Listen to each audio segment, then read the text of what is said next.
सामने आ चुकी है और इन रुझानों के जो आंकड़े हैं वो ये बता रहे हैं कि बीजेपी सत्ता के करीब पहुंचती भी नजर आ रही है। बीजेपी 44 विधानसभा की सीटों पर फिलहाल बढ़त बनाए हुए है, 26 सीटों पर आम आदमी पार्टी की बढ़त है। और हम आपको ग्राफिक्स के जरिए बता रहे हैं, ये आंकड़े बहुत कुछ कहते हैं।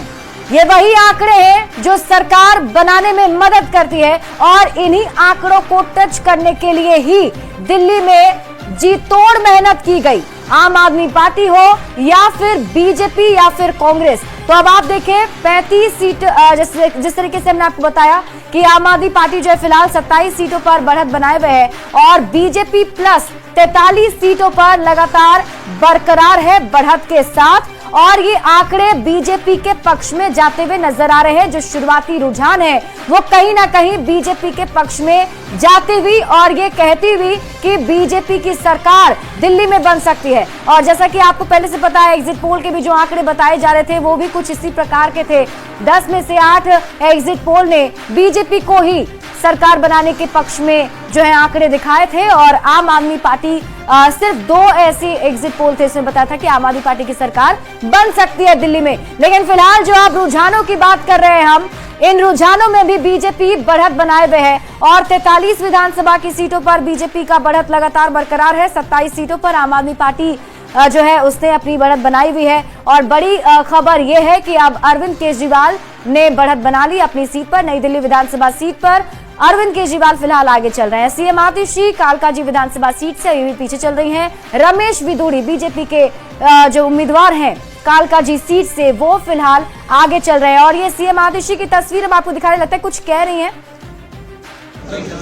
तो मुख्यमंत्री आतिशी आज सुबह ही मंदिर भी पहुंची थी, वहां उन्होंने पूजा अर्चना भी की और उसके बाद उन्होंने कहा था कि आशीर्वाद उन्हें जरूर मिलेगा इस बार जनता का। लेकिन फिलहाल जो उनकी स्थिति है वो यही बता रही है कि उन्हें आशीर्वाद तो नहीं मिल रहा है जनता का, क्योंकि वो लगातार पीछे चल रही हैं। वैसे ये भी बता दें आपको कि शुरुआती रुझान के तौर पर ही इसे अभी देखा जा रहा है, परिणाम के लिए थोड़ा इंतजार करना पड़ेगा। और देखिए दिल्ली के जो प्रदेश अध्यक्ष हैं वीरेंद्र सचदेवा, उन्होंने क्या कुछ कहा है आइए आपको दिखाते हैं।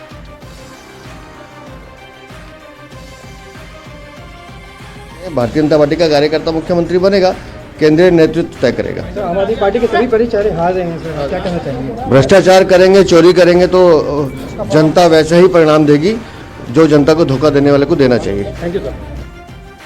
तो कहीं ना कहीं अब सीएम के चेहरे पर बातचीत होने लगी है। देखिए बीजेपी जो आंकड़े बीजेपी के पक्ष में सामने आ रहे हैं उसे अब परिणाम के तौर पर ही देखा जा रहा है बीजेपी नेताओं की तरफ से। और अब मुख्यमंत्री कौन बनेगा इसके सवाल का जवाब भी ढूंढा जा रहा है कि आखिर किसे जिम्मेदारी दी जा सकती है।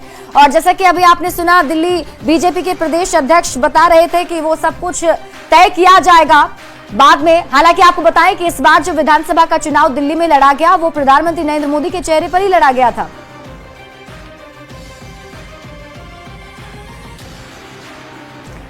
और देखिए कालकाजी विधानसभा सीट की जो काउंटिंग सेंटर है वहां की ये तस्वीर हम आपको दिखा रहे हैं। ये काउंटिंग सेंटर है जहां पर आपको बता दें कि दिल्ली की मुख्यमंत्री आतिशी जो हैं वो यहीं से उम्मीदवार हैं आम आदमी पार्टी की। कांग्रेस की तरफ से अलका लांबा यहां से कैंडिडेट हैं, तो रमेश विदुड़ी बीजेपी से उम्मीदवार हैं। और फिलहाल जो अपडेट हम आपको बता रहे हैं काउंटिंग सेंटर से जो जानकारी सामने आ पा रही है वो ये कि अभी भी रमेश विदुड़ी ने बढ़त बना रखी है और कालकाजी विधानसभा सीट से वो आगे चल रहे हैं। सीएम आतिशी अभी वहां से पीछे चल रही हैं, अलका लांबा भी वहां से पीछे ही चल रही हैं। उन दोनों की मौजूदगी भी काउंटिंग सेंटर पर है।